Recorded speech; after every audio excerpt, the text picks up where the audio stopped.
Hi, welcome to episode 93 of the American Tributaries podcast, where to break out of the bubbles we all live in, we're using modern technology to explore the various currents of people in our great country, kind of like a 21st century Lewis and Clark journey. I'm your host, Michael Whidden, here in Brooklyn, New York, and thank you for joining me in this exploration of America. Today, I'm thrilled to be joined by Susan Mara Bregman, who lives about 190 miles northeast of me in Boston, Massachusetts, where she's a professional photographer and has her own studio, Red Nickel Studio, and where she has published a number of books. Before it started, I'd like to point out that with this episode, the American Tributaries podcast will have hosted conversations with folks living in all 50 states of our country, and which is, as best I can tell, the first show in podcasting's history ever to do that. So, Susan, thank you for being a part of that, and thank you for joining me today. How are you doing, and could you share a bit of your story? Sure. Thank you, Michael. This is great. I'm really happy to be here, and it's really an honor to be here on your 50th state anniversary. Um, I'm Susan.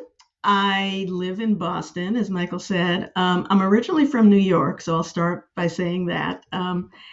And I ended up here after college. I grew up in the New York City suburbs. I went to college in Rhode Island. And then after I graduated, it was kind of Boston seemed like the next step on my journey. I was living in Providence at the time, and it just felt like Boston had better opportunities for me professionally and culturally. So I made the move and started working as an editorial assistant. I had always been a writer. I've always been a little bit of a photographer.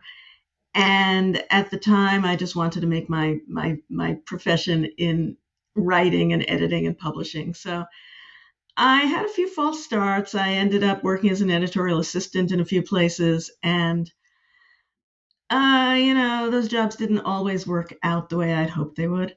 And then I joined this community newspaper. It was a volunteer newspaper, one of many in the city at the time. It was called the Allston Brighton Community News. And that kind of changed the trajectory of my life. It was a volunteer organization. We all did writing, we all did photography, and we covered community issues, we covered political issues. And it's what got me interested in politics, local politics, in public service. I met a group of friends, many of whom I am still socializing with and in touch with today, got me interested in electoral politics. And it got me interested in transportation, which ended up being my career for quite a long time. So that was a great experience. And it was, I think I did that for about 5 years, I'm going to say. And then that allowed me to make the transition from editing to transportation, which is kind of a funny jump. I went to grad school in public policy, city and regional planning, and walked in the door thinking I would be a housing planner, and walked out with a degree in transportation planning. So somewhere along the way, I just fell in love with transportation policy and research, and I just had some really good professors, and they really turned me in that direction. So from there, I worked at the U.S. Department of Transportation for a while, and then I worked at the city of Boston in the transportation department, and I was there for almost 10 years. And that was probably the best job I've ever had. It was great. We had a really good crew of smart, committed, dedicated people, and it introduced me to public service in a very personal, visceral way, really. It was the kind of job where you wake up and you hear the headlines in the morning and you know what you're going to be working on that afternoon. So it was a wonderful experience. But the downside of public life is a new mayor gets elected and everything changes, right? So I wasn't a political appointee, but my bosses were. So, things change. And we had an election, and I could have stuck it out, but I decided to leave. And I left and went into the private sector, became a consultant at a consulting firm in Cambridge. And that was a lot of fun. That was very interesting because I got out of Boston for a while. I got to see how people in other parts of the country do transportation, what the issues are there, how they're different from Boston, learn things that I felt I could bring back to Boston if I ever went back to public service in Boston. And we worked on things like job access transportation, where we were helping people who maybe lived in the city but were trying to get to jobs in the suburbs where public transportation wasn't a good option. We worked on issues like that, and that's when I really started becoming a researcher as well. So I did that for also almost about 10 years. And then the company got acquired, and we ended up parting ways, I'll just say. And by then it was pretty clear I wasn't going back to City Hall. And I just went out on my own as a consultant, a self-employed consultant, and I worked with a lot of the people I had been working with at the company I had been at. And that was great too. It gave me a lot of freedom, a lot of flexibility, continued to learn, continued to focus on issues that really were interesting to me and important to me. I got to start a blog, which was a lot of fun. It was a blog called The Transit Wire, and it was about transit technology. So that was great. I ran that for about 10 years. And then I started, then I started, because I had enough flexibility. Are these email alerts showing up on your screen? Do I need to You turn can something off? hear them You can hear them. if you can mute it, maybe. Well, then I think I'd mute my dialogue. So Uh, let's keep okay. going. Okay. I'm reluctant to turn off Chrome because then I think we'll disappear. So Yeah, we will. We will. yeah, yeah. So sorry about that. Um, so what was I saying? Oh, so I had flexibility. So I got to resurrect my interest in photography, and I got to resurrect my lifelong interest in writing, which had been on the back burner for a while. And I had the flexibility to, integrate these artistic interests with my consulting business at the same time, because I was my own boss and I could control my schedule and what was on my plate. So I'd say around 2016, I got the idea of writing a book. And I had been taking photographs of neon signs, old neon signs in Boston. And I just kind of got the idea. I resisted at first. People were like, oh, you should write a book. Because by then I was selling my photos at art fairs. And I was selling a lot of photos of these old neon signs in Boston. And people were like, oh, you should write a book. And I'm like, no, I'm not going to write a book. And then one day I said, oh, I should write a book. So I looked around for a publisher, got rejected a few places, and ended up connecting with Arcadia Publishing. And they published my first book in 2018. It was called New England Neon. And it documented all the neon signs throughout the Boston metro area and all of New England, the 6 New England states. And that was just a great experience. I mean, you don't make a lot of money writing books, but it's a great experience. It's a creative experience, and really a wonderful opportunity. So from there, I thought, oh, well, this is fun.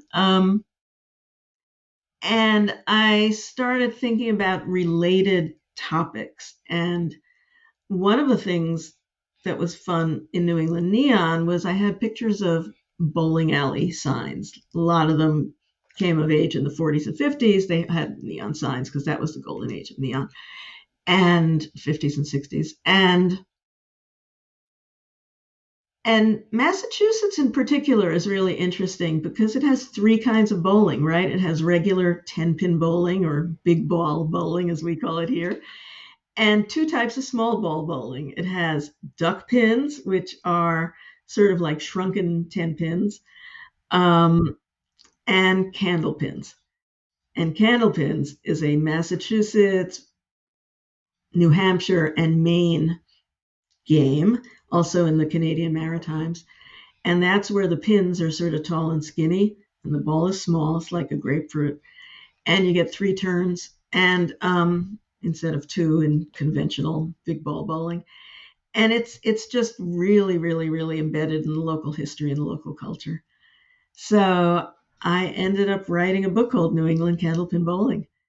And I talked about the culture of the game, the history of the game. some of the people in the game and became, well, I never became a good bowler, but I became a frequent bowler. And Candlepin bowling's really hard. So that was a lot of fun. And that book came out, well, that book came out in 2020. So it's kind of a pandemic book. So it maybe had a little trouble landing. But then I was hooked, right? Then I'm like, oh, well, what should my next book be? And,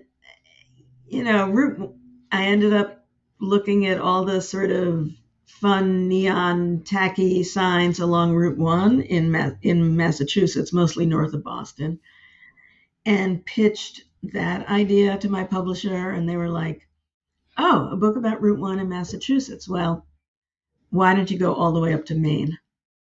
I'm like, oh, that's so far. I don't want to go to Maine. And I went all the way up to Maine.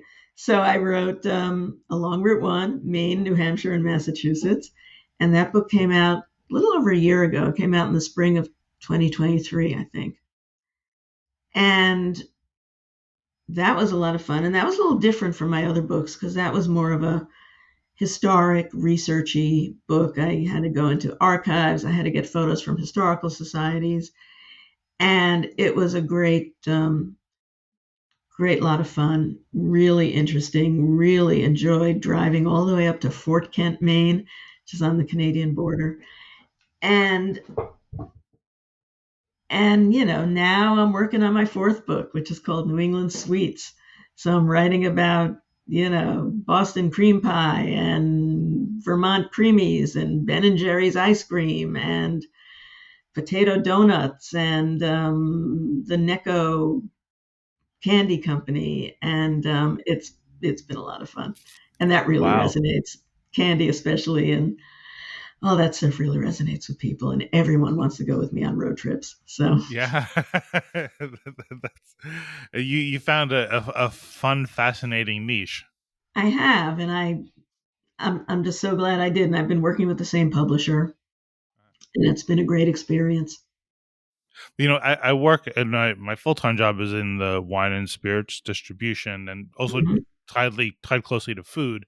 And one of the things that kind of I guess goes my that I think about sometimes is like what exactly is like American food, right? Because like you have French restaurants and Spanish restaurants and all this, but like what's American food? And I would think that if you were to say what American food is, I think it's more about the context. 'Cause I feel like it's the roadside dining that's part of American food. Like if you more it's more ubiquitous and everywhere. So it's like those hot dog stands and the other Hmm. things that it sounds like you're talking about. But I wonder what you think about that. Well, certainly, especially in the Route One book, but also the Neon book. Yeah, diners in particular Yeah. I think of as quintessentially American. They've been around, I think, since the late 1800s, but really diners as we know them have been around probably since the 20s and 30s. And there was a company in Worcester, Massachusetts, that made diner restaurant diners called the Worcester Lunch Car Company, I think it was called. And and they numbered each one so you could kind of trace them if you're a diner scholar. And I know several diner scholars. I don't pretend to be a diner scholar, but I know people who are. And those are the ones you really think about as the chrome, the stainless steel, the counter and the stools and and the booths, and two eggs with corned beef hash and home fries and coffee, and and those are great, and many of them are still around. They're family home. Many are family owned. A lot of them are being reinvented now to have more kind of higher end food, maybe American high, elevated American cuisine. But really, that's Yeah. a wonderful Yeah. American um, food that really grew up here, I would say. But also, yeah, you're right. The hot dog Yeah. stands and the donut shops, and especially when you're talking about roadside architecture, the ones that actually look like what they are, right? So there's like this, especially in California, I think. But hot dog stands that look like hot dogs and donut stands that look like donuts. In Boston, there's a dairy stand outside the Children's Museum that looks like a giant milk bottle. So, and it just serves ice cream. So, yeah, things like that are quintessentially American, I would say. And when and in your travels along Route One, did you find yourself learning new things that you had never known before? Oh, many, many. Of course, I can't Yeah. think of a single one right now, but no, I mean, you go into these books thinking you know everything, right? And you don't. Yeah. You don't know anything. Yeah. Um, so even for the places I knew a little bit about, like, the Hilltop Steakhouse, for example, everyone in Massachusetts knows the Hilltop. It's been gone for 11 years now, but it was a restaurant along Route 1 in Saugus, which is a suburb north of Boston. And its claim to fame was it had a giant neon sign, like 62 feet tall, in the shape of a cactus, like a big saguaro cactus. And then it had the sign Hilltop Steakhouse. And it also had in front of the restaurant a bunch of fiberglass cattle, like a little pen of fiberglass cattle. And periodically, people would steal the cattle. I think one year the MIT students stole one of the cattle and put it on top of one of the buildings at MIT. So things like that would happen. And it had dining rooms named after the Wild West. So, like Santa Fe and Kansas City. And, the waits, you'd be waiting an hour, 2 hours for your food. And then they would sort of call you on the loudspeaker, Kansas City, party of four. And it was just quintessential Massachusetts. But in my research, I learned stuff like in the 80s, it was in fact the busiest restaurant in the United States, which is quite an accomplishment. And it really started life as kind of a divey bar. And then the owner bought it and transformed it into this vision of the Wild West. So, a Bostonian's vision of the Wild West, not an actual, the Wild West really wasn't like that. Um, and it closed. It sadly closed, a victim of changes of ownership, over expansion, the whole reason a lot of these places close. And it closed in 2013. Everything was auctioned off. And the sign stayed. I think there was an arrangement with the town of Saugus. And they stripped the neon out of it, which is very sad, but they cleaned up the sign. And now it's integrated into, like, the strip mall development on the site. So instead of saying, it still says Hilltop, but instead of saying steakhouse, it has like little placards for the, like Starbucks and Yeah. Supercuts and, all those places. Sorry. So I'm going to lose my voice. I'm guaranteeing it. No amount of tea is going to help that. Um, so yeah, and then the farther I got in Maine, I really, I learned a lot of stuff. I learned there's a really fun feature up in Aroostook County in Maine. One of the professors at the University of Maine at Presque Isle, UMPI, he wanted to create this sort of tourist attraction and learning experience. So for I think about 100 miles along, don't quote me on that, but for miles along Route 1 leading into Presque Isle, he created a model of the solar system. So to scale, so 1 mile equaled one astronomical unit, I think. And so you'd be driving along Route 1, heading into Presque Isle, and it's like, oh, look, there's Jupiter. Oh, look, there's Neptune. And all the planets are there. They're on like little poles, and there's a little place you can usually pull off the road, and there's a plaque that, talks about the planet.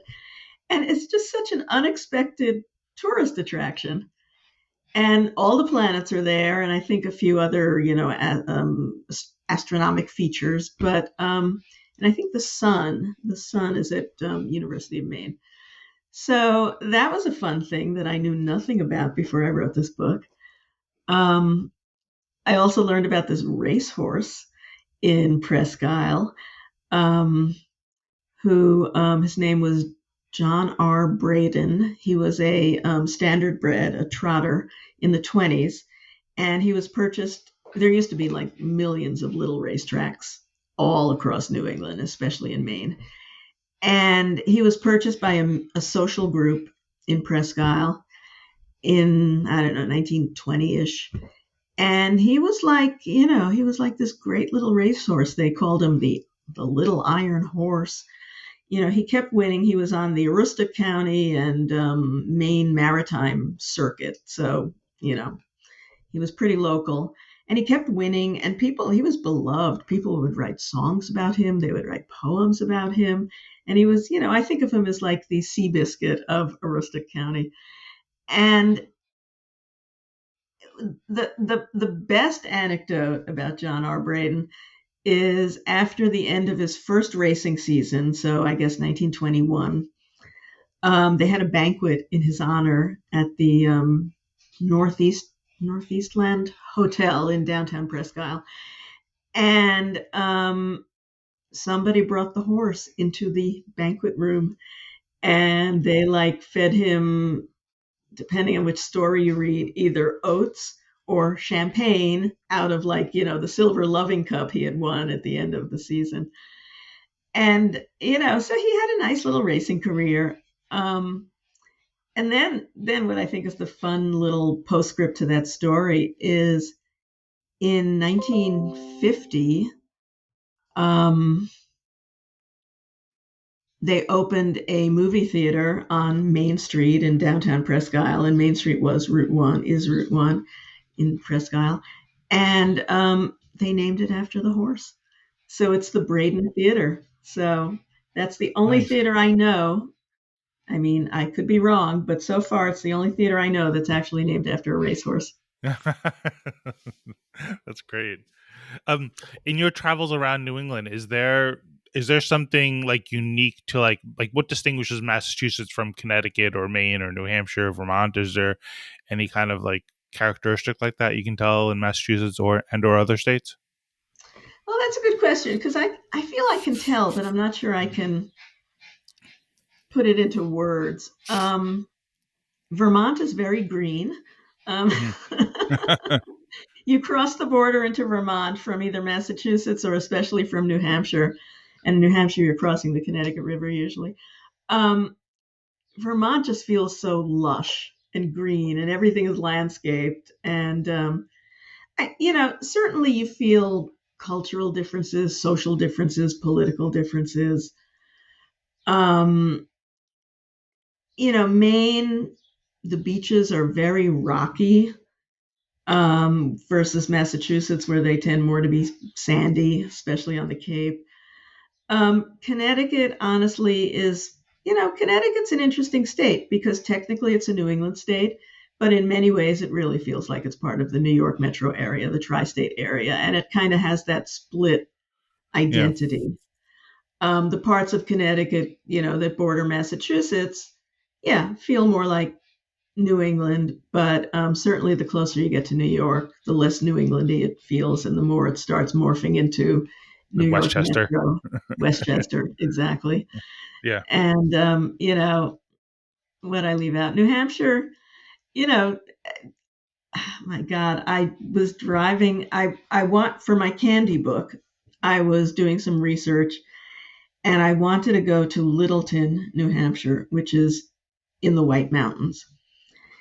And I know these aren't the Rockies, these are just the White Mountains. But man, you're driving on 93, which is like a major interstate highway. And you get to a certain point in the northern part of New Hampshire when you're driving through these mountains, and I 93 is down to one lane, just this year. Well, one in each direction, of course. Yeah. But, you're just winding through these mountains. There's like these huge granite cliffs on one side of you, and then, the abyss on the other Yeah. side. Oh my And gosh. it's like, yeah, I mean, there's nothing like it. it is remarkable. You're so close to those mountains, and it's I'm not a skier, so I can't speak to that. But yeah, it's kind of amazing, the mountains in northern New England, and I don't know. Yeah. I'm sure more things will occur to me as we I talk more. But I should can say for definitely any. feel the difference. Go on. Sorry. No, go on. No, I was going to say I can feel the difference. New Hampshire's funny because it has a very small piece of the coast. Most of New Hampshire's inland, but they do have about, depending on how you measure it and who measures it, but ballparky, just 20 miles of coastline versus, Massachusetts, Rhode Island, which I forgot to mention. I Yeah. apologize. Um, and Maine, of course, has a huge coast.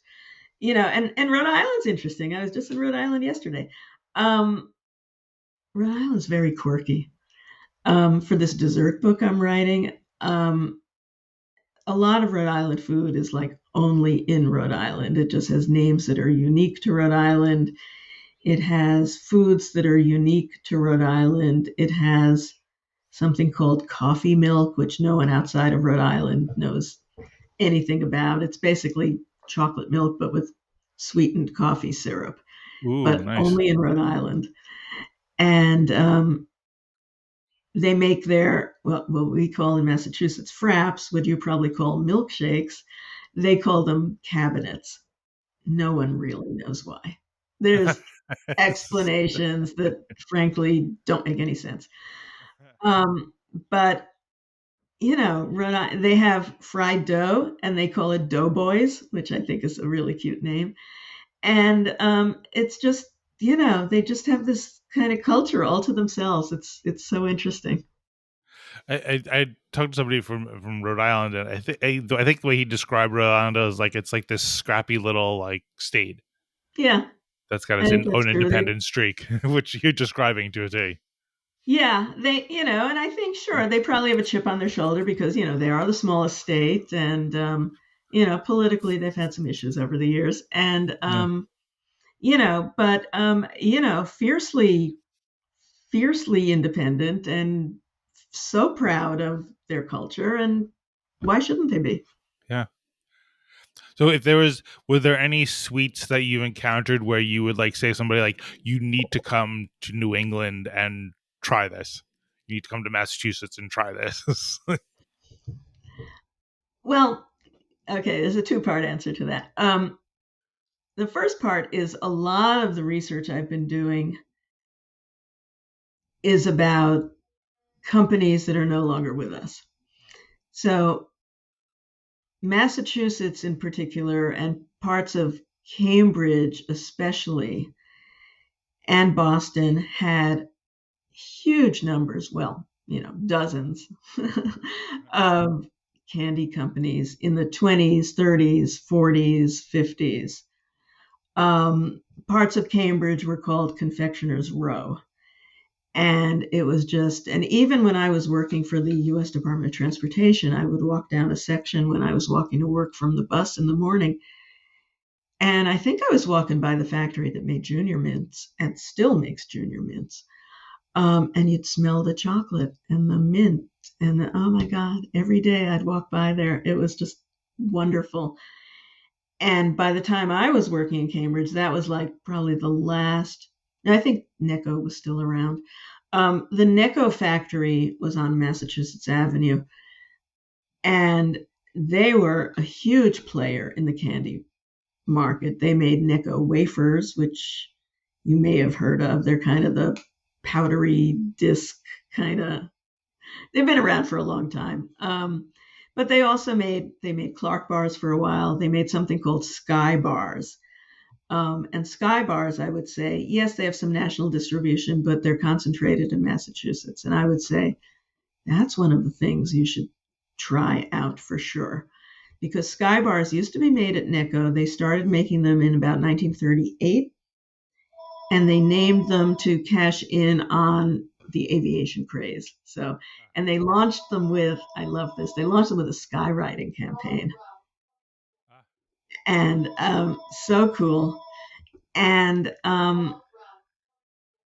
they were it was a chocolate bar, but it was unique because it had 4 compartments, and each compartment was filled with a different flavor. So fudge, peanut butter, vanilla cream, and caramel. So it was like 4 bars in one. Wow. And a very cool story is that when Necco went bankrupt in 2018, 2017, and sold off their assets at auction, and many of their recipes survived, but some just kind of faded into oblivion. And Sky Bar was rescued by a woman who had been a tech executive. So she was not a candy maker, not a confectioner, knew nothing about making candy, but somehow she sort of like, I don't know, someone told her about the auction. And as she said, next thing she knows, she owned the intellectual rights to Sky Bar.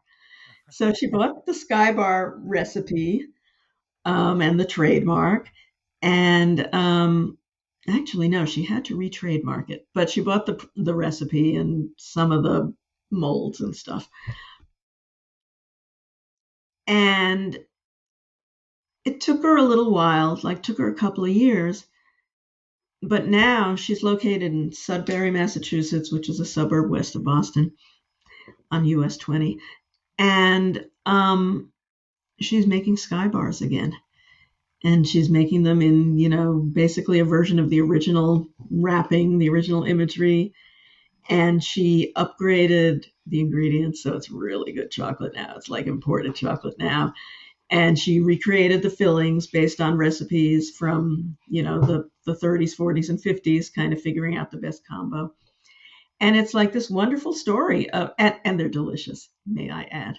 Um, and it's a wonderful story of, this absolutely archetypal, iconic Massachusetts candy company going out of business for a whole host of reasons.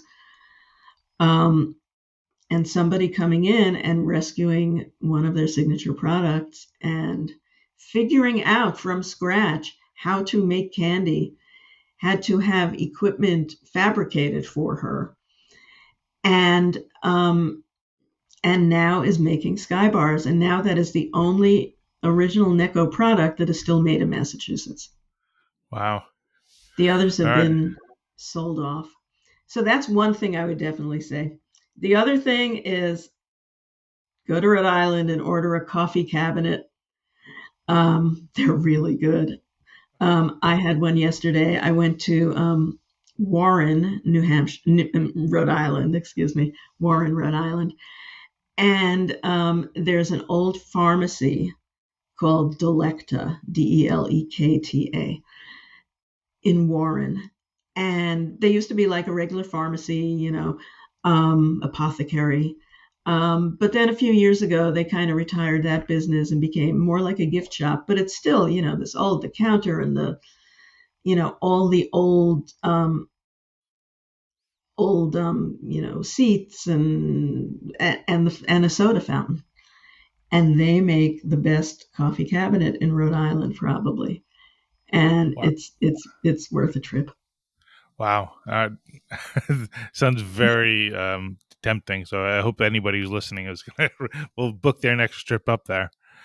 Is there a difference? Massachusetts, I guess, is a little bit like New York in that you have like this one big city, and then you've got the rest of the state, which may have like, I mean, you got Springfield and everything, but like, is there a big difference, or is there animosity between like those living in like the Boston metropolitan area of Massachusetts, and then people that live farther away that really have no connection to it?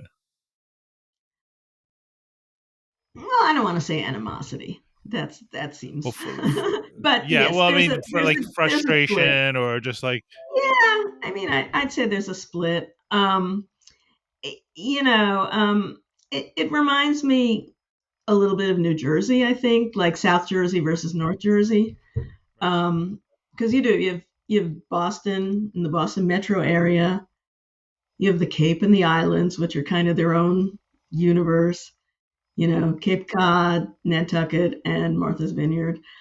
And then you have Western Massachusetts. And in some ways, Western Massachusetts is more, especially once you start getting out to Springfield, which is really not even Western, it's Pioneer Valley. Um, but, they're probably more oriented toward Connecticut at that point. I mean, Hartford is their nearest big city. So but yeah, there's a split. There's a split. I'd say, the land use is different. I'd say, there's farms. There's sort of it's more rural. Um, once you start getting out to the Berkshires, then you start seeing the New York influence. Because that's where a lot of New Yorkers vacation. So that has its own personality, I guess I would say. But yeah, I mean, broadly speaking, sure, I think there are splits in the state. Okay. And you do have Boston metro area and Western Mass, but it's really probably more nuanced than that. Okay. Um, Now I remember, I think I saw on your website that you had, I don't know if you'd spent much time in Vegas, but part of your curiosity about neon signs was rooted out there. Yes, absolutely. Yeah, I haven't been to Vegas Uh, since before the pandemic. uh, Um, yeah, I would say, I'm not sure quite when this was, but it's when I started um, taking photography seriously. I was a black and white darkroom photographer. And I would, rent darkroom space or, take classes and, and I was doing black and white and, getting my hands in those chemicals and God knows what those do to you, but those Kodak chemicals. Um, and, but at some point I took a class in, it was night photography actually, but it got me using color film for this class. And right around that time was when I went to Vegas for the first time. And the combination of color film, night photography really kind of wakened a new creative direction in me. And I started taking color pictures. I would take pictures inside casinos. And that was in the days before, everyone had cell phones and everyone was taking pictures everywhere. That was still in an era where they saw you inside a casino with a camera and they would kind of threaten to kick you out. So yeah, I got thrown out of Foxwoods once because I was taking pictures. Um, but it sort of set me on this new creative direction, and that's how I got my the name of Red Nickel, rednickel.com, which is my website and my photography identity, was from an early picture I took in Vegas of I was at the Luxor Hotel, and their casino at the time was really very garish and shades of red, the sort of faux Egyptian theme. And I took this picture. It was a color slide of, it was like a bank of nickel slot machines, and the background was all red. And I just sort of looked at that picture and said, "Oh, nickel slots, red. I'll call it Red Nickel." And that name just kind of stuck. And I thought, "Oh, Red Nickel." So that's how I got my name, basically from a bunch of slot machines. Um, but the other thing about Vegas is they have the Neon Museum. And that was really a big influence. So in the early days, now it's like a major, major tourist attraction, and it's very well funded and very well regarded and very popular. In its early days, it was just a collection of derelict signs in a fenced off lot. It wasn't a museum. It was a collection that no one, they had visions of what they wanted to do, but they didn't have the funding. They didn't have the wherewithal yet. And it's like, there's all this broken glass because the tubes kept breaking, and there's like pigeons living in the signs and, feral cats roaming around. But it was magic, it was like yeah. magic. It was like all these old neon signs. And I just was like taking all these pictures of them, and it was a wonderful experience. And I went back, and I've been back quite a few times, and I've basically seen the evolution of this place from, you know, just really just junked old signs to major tourist attraction that I believe is now moving and expanding to a new location. Um, and just a remarkable experience and a real influence on me photographically, because I sort of was taking pictures of those neon signs in Vegas and came back to Boston and was like, oh, we have neon signs here too. And then I started taking pictures of the Boston area neon signs, and that, this is the backstory to how I ended up writing New England Neon. I was just taking pictures of neon signs, and I was also taking pictures. This is what I was doing at the art fairs. I would take these pictures of the signs and then isolate the individual letters and turn them into fridge magnets. Ah, So you could buy fridge magnets and spell, your name, your initials, words, whatever. And I was selling those at art markets for years. That was a oh, lot of fun too. brilliant. Now I guess I should make stickers, right? That's what everyone wants. The kids these days use little stickers for like their acne, so maybe you could sell the letters on acne I think they stickers. just put them on phones. Yeah, that too. That too. You know, is it one of the things I think is interesting about this country is that you can have, I think, where compared to like most other places in the world, you can have different cities with different, I'd say, I guess I'd call it like depths of history. Like Boston goes back hundreds of years. Vegas, goes back maybe, at least Dozens of years. Yeah. dozens of years. Yeah. Um, so uh, I don't know if you ever noticed that or had any like observations about any thoughts about that. Well, in some ways, I think we take it for granted here. Yeah. I think yeah, I mean, Boston is a historic city. It was founded in what, 1620, 30, I think. I forget. It's on the city seal. I forget the date. Um, and things are really old, and this, and we have, obviously we have things like the Freedom Trail. We have the USS Constitution. We have Paul Revere's house. I mean, we have the Bunker Hill Monument. Certainly we're steeped in Revolutionary history, and a lot of the architecture is late 1800s, early 1900s, and really beautiful, beautiful sections of the city. The whole Back Bay, all these beautiful, beautiful townhouses. The South End, beautiful townhouses. Um, and the city kind of developed in chunks, right? Because you had the downtown, and then they started filling in the harbor, and they started leveling the hills to create more places for housing, and the state house and things like that.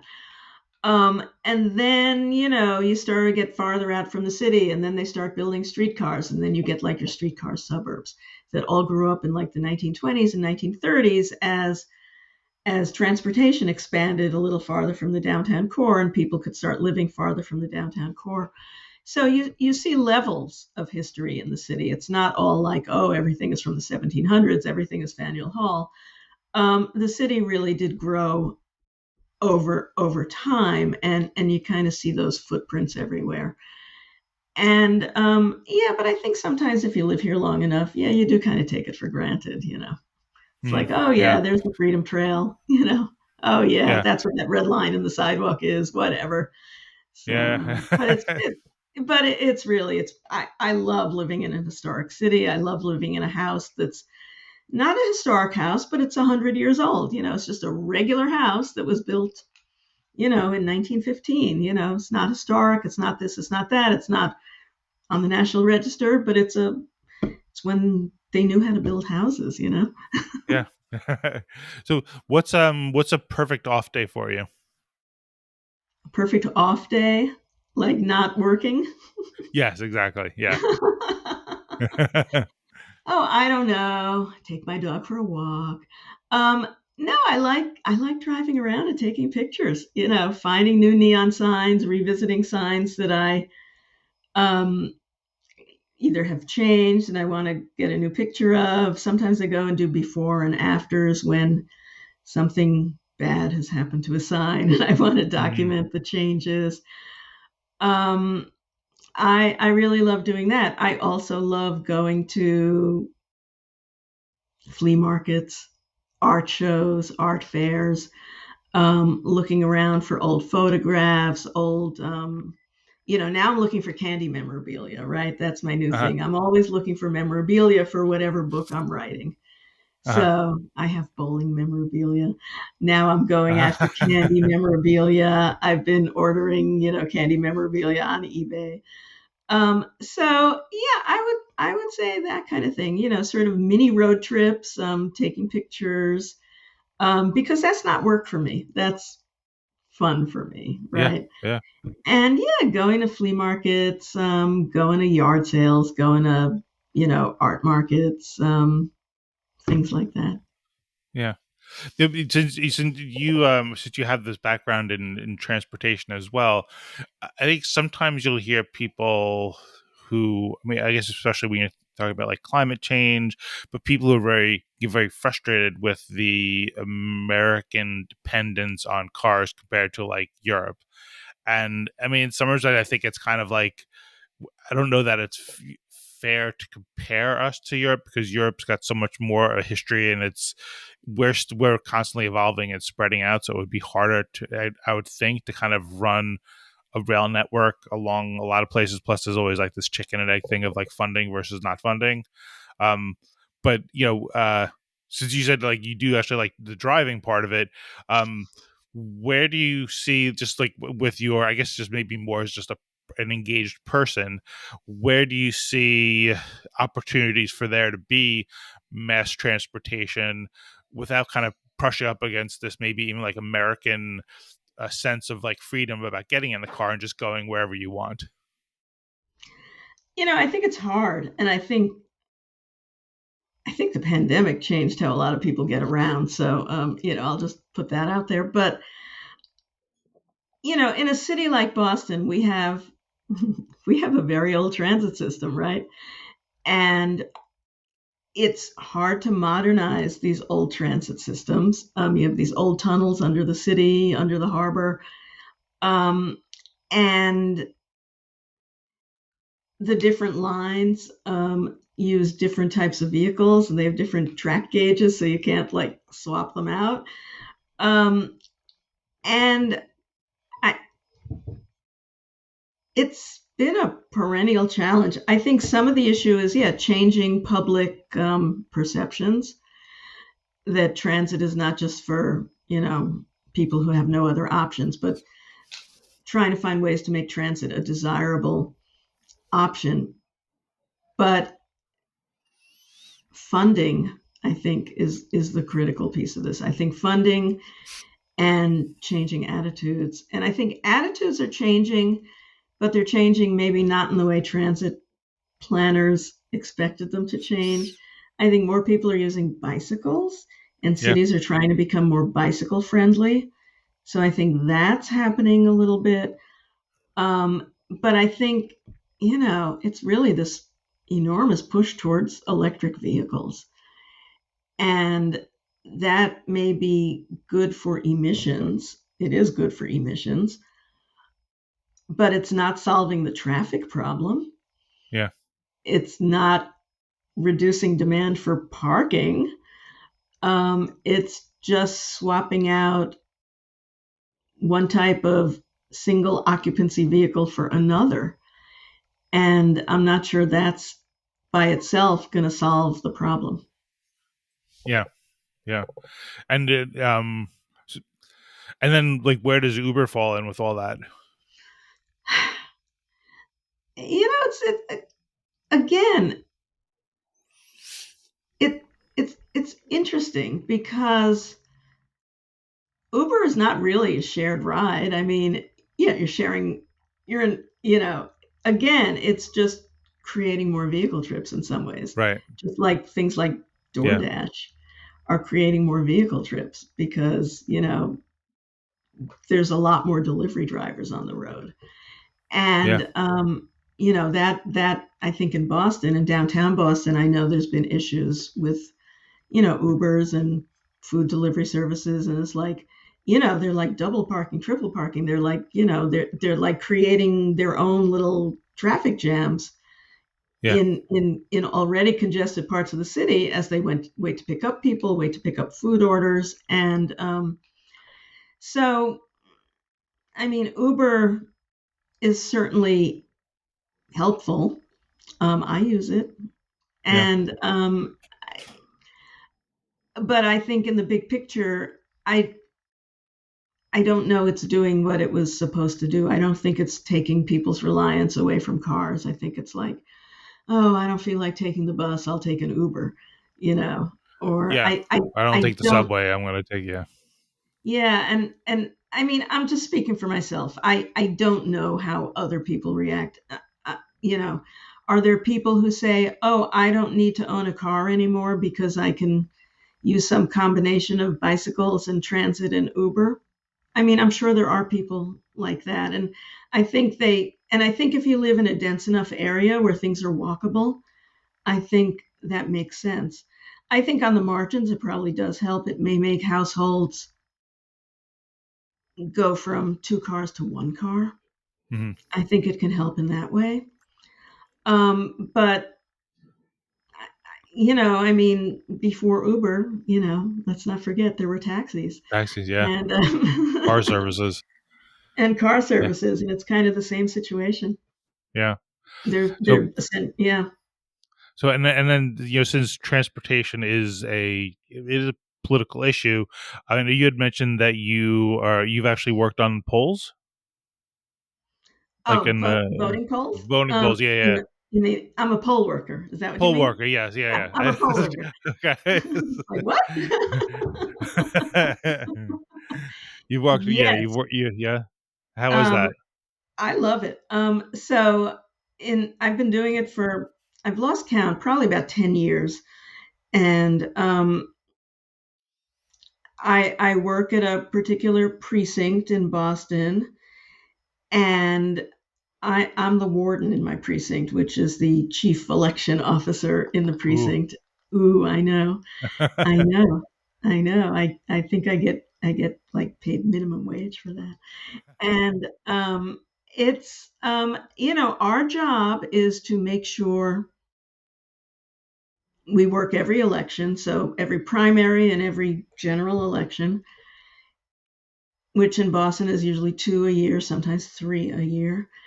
And I have a crew, and our job is to make sure things run smoothly, make sure people can vote, address any challenges that come up, any problems that come up. Maybe someone's not in the voting rolls.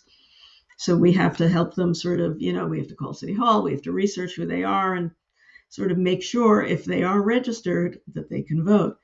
And if they're not registered, help them get registered for the next election.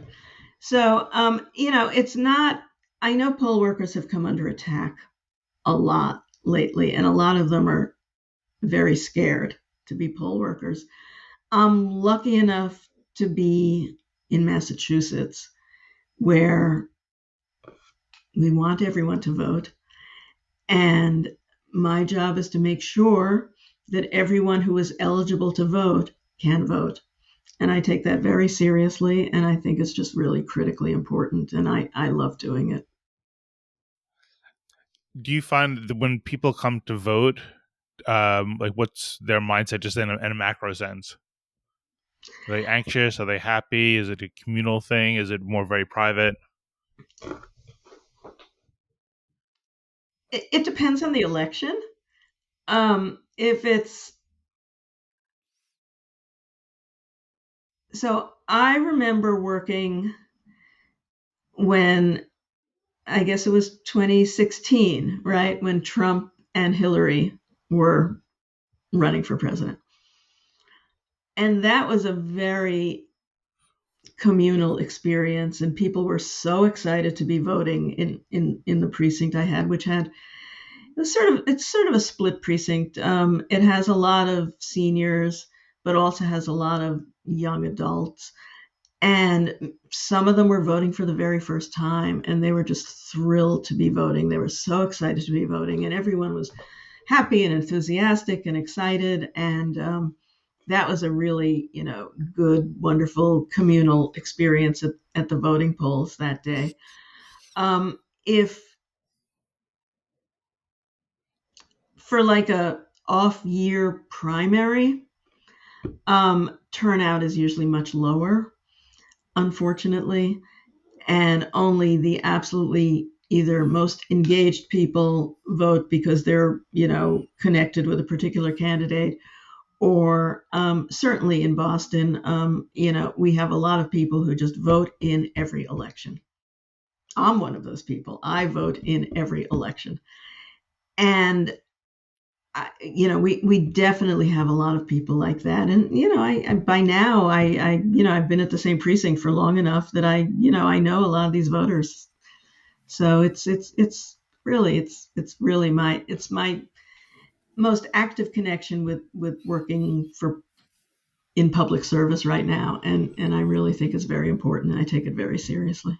Yeah.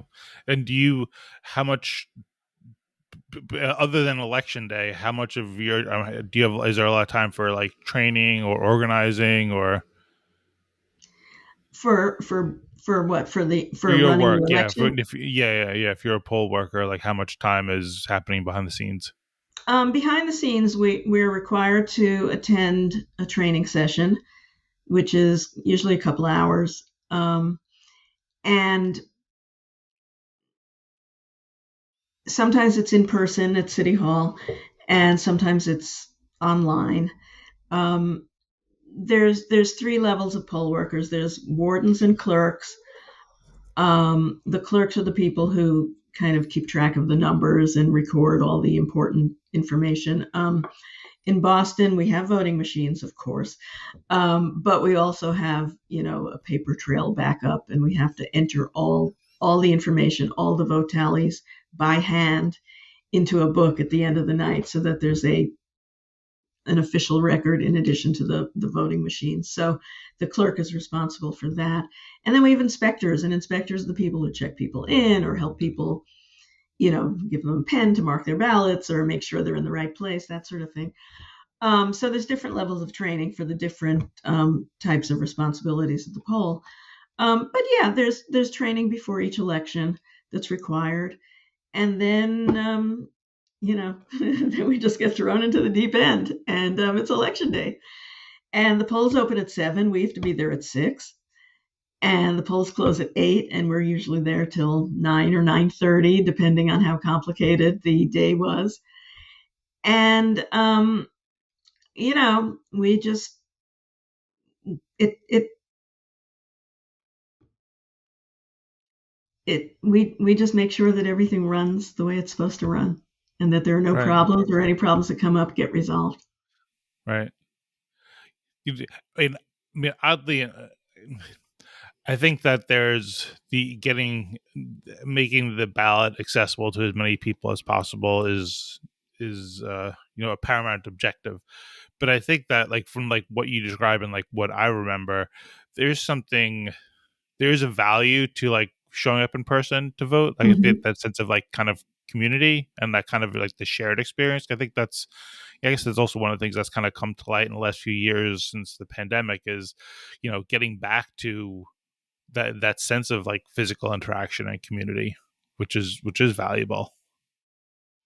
Yeah, I agree. And I certainly know people who only vote in person, want to vote in person, just feel that they want to vote on election day, and there's sort of this symbolic and community Yeah. experience. And of course, you get the "I voted" sticker that you can Yes. slap on. Um, my observation from my precinct is that each year there's fewer in-person voter. The proportions are shifting, Oh. and there's a smaller percentage of people who are voting in person on election day, and a larger percentage of people who are voting early. and they're either voting early by mail, or Boston usually also has a week of early voting before the election. So, one of the things the state does and the city does in Massachusetts, at least our city, is really try to make it as convenient as possible for people to vote. So you can request a mail-in ballot. You can mail, and then you can fill it out and mail it back. There's drop boxes at libraries and municipal buildings across the city. And then there is a week of early voting where you can do the same thing. Walk in, get checked off, get your ballot, and deposit it in a ballot box. And then those all get collected and taken to City Hall. And some of them are depending on the timing, some of them are pre-processed at City Hall. And then we just know on the voter rolls that they've already voted, so they can't vote twice. And others get delivered to the poll during the day, and we have to process those early votes and those mail-in votes in the course of Election Day. And each year, more and more, I'm seeing a higher percentage of those early votes and a lower percentage of in-person voting. And I understand the communal value of it, but I also understand, people are busy, they're working, they have kids, they're in school, they're traveling. Being able to vote early is an enormous convenience, and making it as easy and convenient as possible for people to vote, I think is very important and very helpful. Yeah. And even, and for me as a poll worker, I vote in a different precinct. So I always vote early so that I don't have to run out in the middle of the day, cross town, cast my ballot, and run back to where I'm working. So, and I can see that happening to other people who maybe are at work during the day and don't have time, or whatever. I think it's really important to make as many opportunities as possible available for people to vote. Yeah. How long have you been doing that? What was your first presidential election? As a poll worker, I think it Yeah. was Trump Clinton. Okay. But I was already a warden, so I was probably doing it for a few years before that. Honestly, it's all a blur right now. It's like once you've been doing it for 8 years or so, it's all, who knows. Yeah. Plus, you're so sleep deprived, right? Being there at 6 a.m. That is a long. It means you have to get up even before earlier than that. Yeah, I have to get up at 4:30. Yeah. Ooh, Well, ooh, yeah. not enough coffee in the world. At least not for me to I power through a know, but 14-hour day. I have a system now. There's a Dunkin' Donuts strategically located between my house and the polling place that opens at 5. Okay. So I'm All good. right. And at my kids' school, where the voting has always been, the school always takes advantage of that and does like a bake sale. So Bake sale. sure, there's Yeah. lots of sugar. Yeah. Yeah. I'm always jealous of the people who get to do poll working at a school because they get the bake sale stuff. Yeah. We're in we're in public housing, so there's no bake sale. Okay. Well, so we're just kind of passing the hour mark here. Before we conclude, can I ask what gives you hope? What gives me hope? Um, I know I should have thought about this. What gives me hope? Well, I'll do the macro political. What gives me hope? I'm excited to see how people are enthusiastic about the upcoming presidential election, and I am hopeful that, how political can I get on this thing? Um, There's no, whatever you want to no say. This is rules, open right? forum. Open forum. I'm hopeful that the joyful candidate wins the election. I'll just say, and I think that gives me a lot of hope. On a personal level, I am so grateful that I have found this niche for myself doing writing books about New England nostalgic cultural experiences, and I love talking to people about it. It makes me very enthusiastic, and I really appreciate the opportunity to be spreading the word about New England's really interesting past, sometimes hidden past, and it gives me a lot of hope that people are just so interested and enthusiastic about that. And I also want to show you my books. Yes, please. This is a Long Route One. This is New England Candlepin Bowling. Those are candle pins. Oh wow, it's like just tubes almost. I know. And this is the first book. This is the one that started it all. This is New England Neon. Oh, that's so cool. Are they So, all available like on your website or like on Amazon, or how could somebody find them? well, they're available on my website, which is Uh, www.rednickel.com. Red like the color, nickel like the coin.com. And they're also, and if you order direct from me, of course, I will sign your copy. ah, And they're also available wherever books are sold. okay, So you have a lot of options for doing that. And I'm also on Facebook and Instagram as Red Nickel Neon. So you can follow me there. So okay. thank you. And when do you expect your book about the sweets, New England Oh, sweets, to New come out? England Sweets. I don't have an exact date yet, but summer 2025 is the Okay, approximation. Whether that means June or July, I don't know. okay, that's great. That sounds tantalizing. Yeah, it's delicious. Uh, It's so yummy. well, thank you, Susan, for doing this. Really enjoyed it, and I really appreciated your openness and quick response to even doing this. Well, thank you, Michael. It's been a treat, and I'm glad you found me. Yeah, thank you. And I guess before we conclude, I just wanted to add a few additional thoughts on the occasion of this being the 50th state that we're having a conversation with. And yes, you're representing the whole state of Massachusetts. I know. All by myself. It's a big well, responsibility. Well, I guess the thing with this is, as I've had these conversations, it's almost the opposite. Like, I think it's important to know that everybody has their own viewpoint, everybody has their own experiences. So, like, it's not, nobody is, you're not speaking for the state of Massachusetts, obviously, but you're an insight that I've never had before. And I think in doing this, I've gotten insights into each of the 50 states from at least one person, and that those are all unique insights, and they're no more authoritative than anybody else. But it's data, it's information for me that I've never had before. So I appreciate you rounding out the rounding that out. Um, but I just want to say, like, when I ask people about what gives them hope, the most popular reason is always like it's the next generation is what I typically seem to hear. A lot of people like the kids, the students, whatever it is.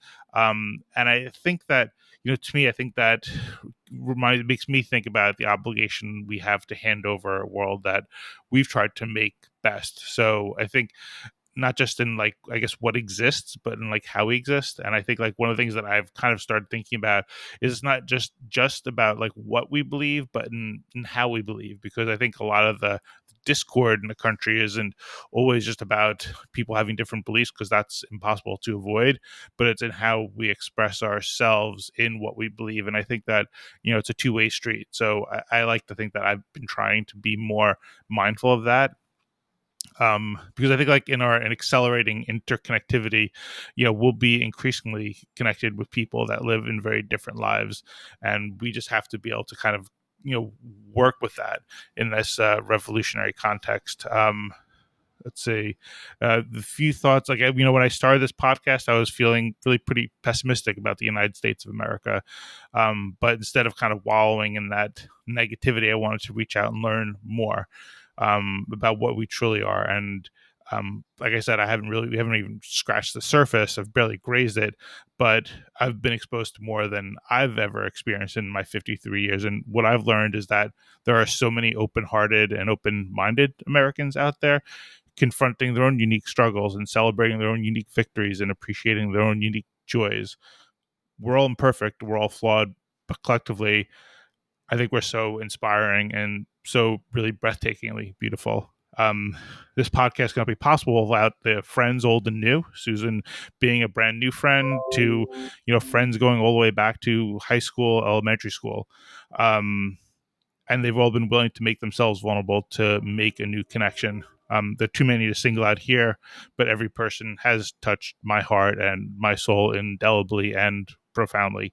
I would like to thank my wife, Christy, for supporting me in this journey so far, and thank my daughter for being a part of being really a foundational supporter of American Tributaries' broader mission to kind of promote domestic travel for high school students. I'd like to thank Everett, my middle child, for designing the podcast logo and for teaching me a lot about how to make these videos. And I'd like to thank my son Atticus for coming up with our audio intro and outro, which is just five singles, chords strummed on five single strings strummed on his guitar, which and then playing them all together, which I think to me symbolically represents the individuality of each of us, but then coming together as well. As I guess for my kids, this podcast so far is a gift to you, as a reminder that this country is worth exploring, this country is worth fighting for, and this country is worth sacrificing for. The people, all the people, and their communities are worth our curiosity, respect, compassion, and humility unconditionally as best we humanly can, because we are all intertwined, interconnected, and interdependent. So, thank you to all the viewers and listeners out there. Thank you, Susan, for for joining me on this. Sorry, that was a bit long winded. Oh, no, Um, no. and may you all go out and explore our country with that curiosity, respect, compassion, and humility. All right. Thank you, Susan. Thank you, Michael.